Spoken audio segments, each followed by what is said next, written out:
भाई साहब अब तो खुद बांग्लादेश वाले मान रहे हैं कि बंगाल में उनके घुसपैठिए हैं और अगर बंगाल में टीएमसी चली जाती है और बीजेपी जीत के आती है तो बीजेपी उन घुसपैठियों को वापस बांग्लादेश भेजने का काम करेगी।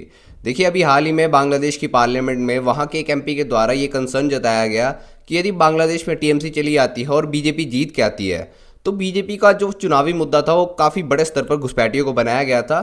और अगर बीजेपी जीत के आती है तो बीजेपी इन घुसपैठियों को वापस बांग्लादेश भेजने का काम करेगी। আঞ্চলিক একটা অবস্থায় পৃথিবীর এমন একটা স্থানে আমাদের অবস্থান যেখানে আমরা অনেকগুলো বাস্তবতার সঙ্গে আমরা জড়িয়ে আছি।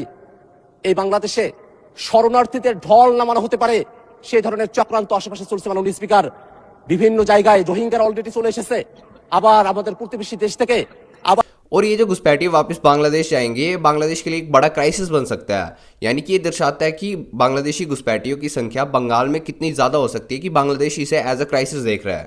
और उनके द्वारा कहा गया है कि ये बांग्लादेश के लिए आर्थिक और सामाजिक एक क्राइसिस आ सकता है। मतलब अब तो बांग्लादेश वाले खुद मान रहे हैं कि बंगाल में उनके घुसपैठिए हैं लेकिन हमारे देश में हमारा विपक्ष बैठा है जो कि सिर्फ इसे बीजेपी का प्रोपेगेंडा बताता है। उनके द्वारा कहा जाता है कि ये बीजेपी द्वारा चलाया गया एक नैरेटिव है। लेकिन दूसरी तरफ बांग्लादेश वाले खुद मान रहे हैं कि उनके घुसपैठिए बंगाल में है और अगर बीजेपी आती है तो उन्हें वापस भेजने का काम करेगी।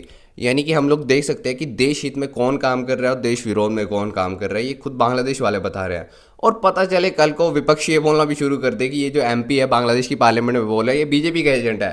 भाई साहब क्योंकि हमारे देश में कुछ भी हो सकता है।